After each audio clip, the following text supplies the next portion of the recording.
everyone. Thanks for joining me today. We have another fabulous drink and a fabulous guest. This is Mike Castiglione. You got it. All right. On the first try. It's pretty good. Right? It's a tough one. It's a tough one. A little bit of a tongue twister. Same with my maiden last name. It was always, did you get teased a lot? No, people just never tried it. Okay. Or they just abbreviated it down to like Castings, something they could say. There you go. I like that. Yeah. So he's going to tell us a little bit about what he does, and we're going to make a drink and talk a little bit about jewelry and have a nice time. So tell us, what do you do? Yeah, so I'm a business coach where I work with everything from solopreneurs all the way to medium, small size companies. So I work with them on systematizing their sales process.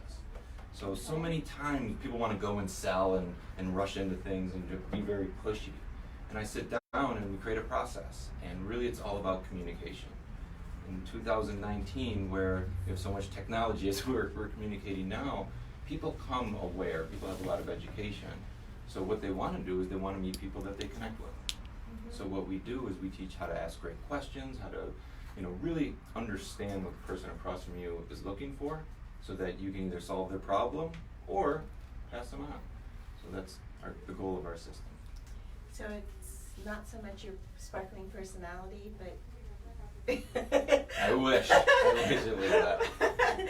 But there is a strategy. Absolutely. I just had a new sales associate start a couple weeks ago, and she was a top performer. Mm-hmm. She's looking to get into leadership, so she's looking to have a structure to what she does. And the reality is, a lot of people do what we talk about, but they just kind of do it from the gut. They don't have a system to it. They don't take people through a process, so they lose control. And what happens when the sales professional is not in control is no one wins, because there's no trust, and people buy for two reasons. They trust you, and they value what you're doing. And when people come in, they just want to ask questions, and they just want to understand the product and try and get it as cheap as possible, and you're out of control. Okay. How long have you been doing this? So I've been doing leadership and development for about 12 years, but I've had my Sandler company for about a year. Okay. So I was a professor and director over at Loyola Marymount for about 8 years, where I worked with different organizations on systemic change. So the focus was all about leadership development from the top down and bottom up. And then lately I've been doing more focused on me for about a year. Wonderful. Yeah. So when I go to trade shows and I try to sell my jewelry, I put it out. Okay. And for me, it's like the product can sell itself, Sure. especially in an environment such as a trade show, because you're literally putting it out there. Absolutely. To do that. I'm curious Sure. to hear what you would say. But for me, I usually just put it out, and people will come by and they will, either like it and write an order, or Mm-hmm. they'll keep moving on. Mm-hmm. But I find a lot of times it's how I connected with that person. Absolutely. And so I find that a lot of it is my product, but let's face it, I'm making jewelry at the end of the day, Sure. and whoever can make the jewelry can make beautiful jewelry to not so beautiful jewelry, Sure. but it's definitely something that a lot of people can do. So what's going to be unique and make me stand out? And I feel like the connection that I would have with that person that was the buyer helped so much. Absolutely. So connecting with them at whatever level Sure. made the sale happen. So Not here, so much just there's the two things going on right now. First of all, it's the type of sale. Mhm. So you have very much a transactional sale. Right. People show up and they purchase. So in a transactional sale, there's much less of a relationship where the product sells itself, right? Mhm. And then there's also the actual value and trust that you're talking about, Mhm. right? I think everyone who sells, they're not selling jewelry, they're not selling cars, they're selling peace of mind. Okay. So when they get the product, that they look great in it, or they understand it's what they got it, what they were hoping to get, at the best price. Right. So price should never be an issue, because are you looking just to get something cheap, or are you looking to have something that what you're looking for? So, And also for a lot of these trade shows that I'm talking about, it's really not the person that I'm dealing with is buying for their store. Mhm. So if they're not the end user, Mhm. and so therefore they are buying what they think their customers are gonna buy. So that is now a relationship. That's a sale. relationship. So the transactional is coming in, liking a piece of jewelry, liking a car, something like that, buying it. And that's more the B2C. Right. The you to other vendors is now the B2B. And that's where the process is so important, because there's a lot of different things that go into purchasing, right? Does it match with what they're looking for? Can you produce the quantity that they're looking for? There's a lot of different factors, not just the merchandise itself. Right. So that's where having a system is so incredibly important, because you shouldn't be in in every store. You shouldn't. No. Right? There's certain brands that you should not connect with because they're kind of counterintuitive of what your vision is. Well, yes, or it doesn't fit into Sure. what the store looks like, or Absolutely. you know, the other things that they carry doesn't Absolutely. fit the dynamics of my jewelry. You just kind of stick out in there. Right, so that doesn't work. So do you find that it's easier to train people with product sales, or is it easier to do service sales? Great question. So it's primarily B2B is who I work with, and B to high end C. So when there's a relationship involved, because what our system is, it's all about communication and process, where if it's more transactional, e-commerce, things of that nature, that's more marketing and brand awareness than it is gonna be relational. So with me, it's much more, I work with, when it's the system, much more B2B, but I also do support for business owners who have transactional pieces. So like, what are the behaviors to be doing, what's the mindset, what are the goals and vision that you have in moving forward? So we do other things, not just my sales program. And that's like a kind of a two separate conversations, yeah. So when you, let's say, you know, I'm a small company that wants to hire your services, so Mhm. do you come in and train at our location, and or do we go to you, or how does that work for those people that might be interested in your services? So it's dealer's choice, depends where you're, so I do 3 different things. I have an ongoing program every Wednesday morning, and that's all about the sales process I was talking about. So that would be at my training center. Okay. And then number 2 is I work with organizations. We have 13 different topics that we work with people on. Okay. I could go to their organization. I work with an optometrist, and we do their training in their showroom every Tuesday. So it's like we Wow. clear out the sunglasses and the glasses, and we roll up our sleeves and we do some training. So it's dealer's choice where it is, and then I do one-on-one. So that's typically through virtual or Zoom, or just because we're in Los Angeles, and if we're doing one-on-one, they usually can't make one of the 2 previous. Okay, so how many training sessions does a company need to get this started with you? Like, That's a good question. There's no right answer. So for me, I believe in it's reinforcement. more individualized. So for example, is think of my individual, my public class, the one every Wednesday morning. I typically ask people to come for 6 months. So that's once a week for 6 months. Think of like a gym membership. That's a commitment. It is a commitment.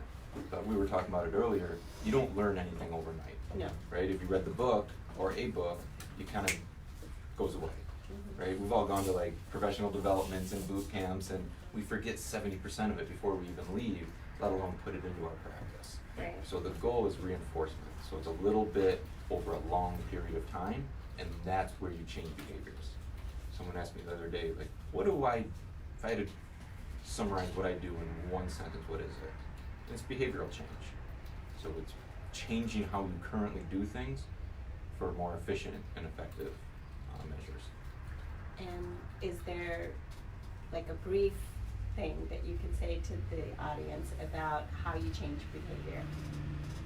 A brief thing is, You know, like when you want to, for me, like I always think about when I meet people and I'm Mhm. networking, the best way for me to remember someone's name is to repeat that name. yes. And so I'm just wondering if there's like a brief thing like that that you would that you could tell us? And I'm going to add to what you just said, because I'm terrible with names. So not only say it back out loud, but hand scribe it with an imaginary pencil. Oh, really? And it works. It works wonders because you hit all three forms. You hit your visual, your audio, and your kinesthetic. Okay. So you have much more of a retention if you actually try and pencil it out. But a brief is, I would say, goals. Goals and, you know what, is journaling. Okay. So I do a journal, and I don't want to go too long, but I'll share with what I do for journals if you guys are interested. Okay. Every day, it's bagels. So I have a bagel with my coffee. And bagel stands for, I write out what are my behaviors for the day. So just bullet points. What am I going to do? Okay. Just write it down. A are my affirmations. Okay. Reminding myself how great I am, right?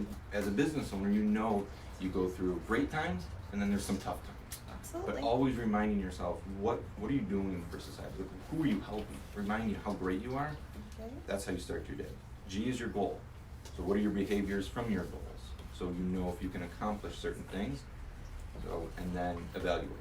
You do this every single day. How did yesterday go?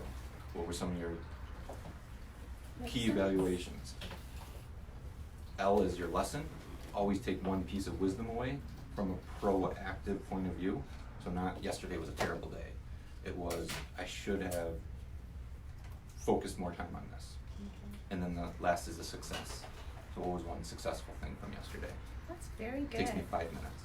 I like that. So that's a quick way, not so quick, is to journal every single day. Okay, I like it. Yeah. It's very, very helpful. So we're going to open it up a little bit to the audience and let them ask some questions. Do you have any questions? Okay, so what's the most awkward interaction you've had while networking? Okay. And what advice would you give to the socially awkward?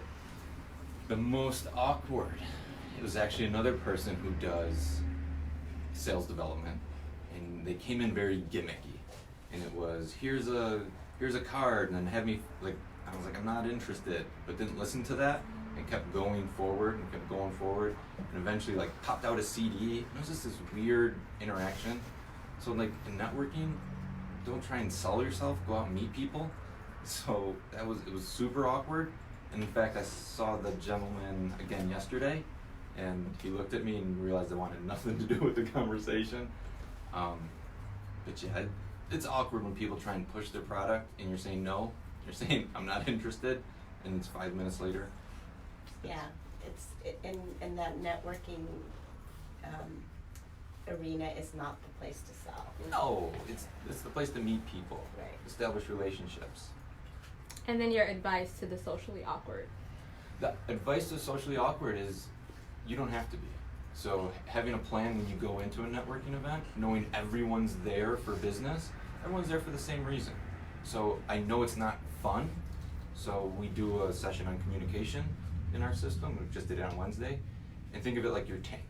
Everyone has an energy tank, and those who quote unquote are socially awkward, their tank's gonna drain a little bit more in those situations, but they can be successful. So go in with a couple good things to talk about, a couple, I say be interested before you're interesting. So don't have to go and sell yourself, go with questions. So if you can get other people to start talking, your effective filter will be much more at ease. Good advice. Any other questions? What's your favorite book? My favorite book is The Saint, the Surfer, and the CEO.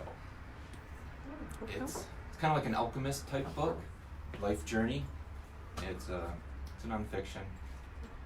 It's great. And describe yourself in 3 hashtags. 3 hashtags. You too, Rafia. No. All right. How much do I do it? Hashtag leader. Hashtag service. Hashtag optimistic. Good job. Very good ones. Any others?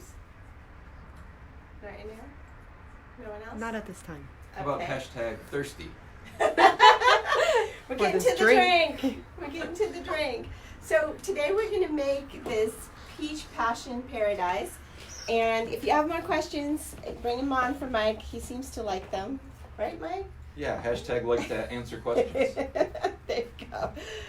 So, I have here, do you like iced tea? Love iced tea. Okay. So I have here this iced tea that is a pomegranate peach passion white tea. And I've just put some ice into this glass. And I'm going to fill it mostly with the tea. And then I'm going to do a little bit of lemonade. And I'm going to ask Mike, which is your poison? Would you like the bourbon or any one of these whiskeys? We'll go bourbon. Bourbon. Here. Whoa, the garnish. Oh yes. Gotta make it look nice. And a little bit of mint. Ooh, that mint is so strong. It smells so good. All right, let's give it a little mix.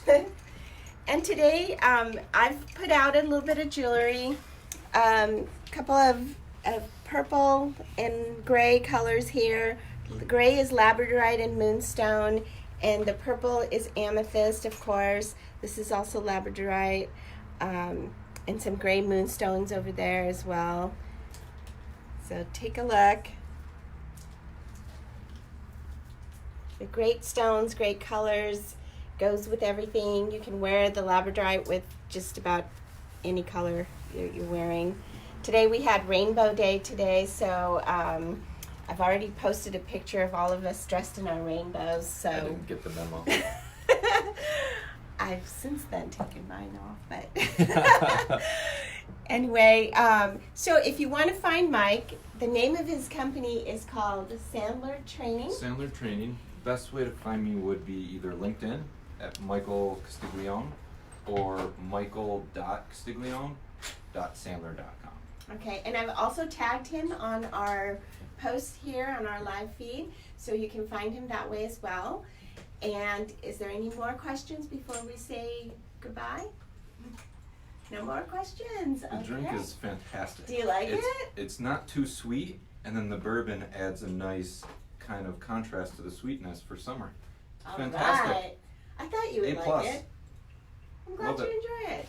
Well, thank you for joining me, and I hope you guys got a lot out of this. I certainly learned a lot about sales, and even though I've been selling for a long time, it's never too late or too old to learn anything new. Absolutely. So I appreciate that. Sure, I do a free training every month here in Culver. Okay. So if anyone's interested to come by, check out the system. It's not Where do you do it? you know where the In-N-Out Burger is on Venice? Yes. Right over there. Okay, so Venice near Robertson is where he's talking about, and so if you want to find more information about his free training, that is a great little. It's a no-sell zone, so there's no obligation whatsoever. Wonderful. Right? It's a good opportunity for you to try it out and see if it's for you. It's great for business owners who are looking to just get a little system under their belt. One thing I would like to know, do more people like that maybe are getting into sales, like selling either insurances or some sort of that kind of package or product? Mhm.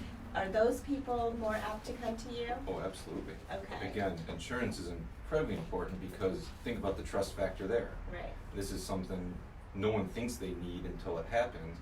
So in order to create trust and value, insurance agents, financial advisors, people of that nature, that's one of our top industries. Okay, great. All right, thank you everyone. Try our iced tea that we made today, and we'll see you next week. Thank you for joining us. This is Mike and Rafia saying goodbye. Bye, guys. Bye everyone.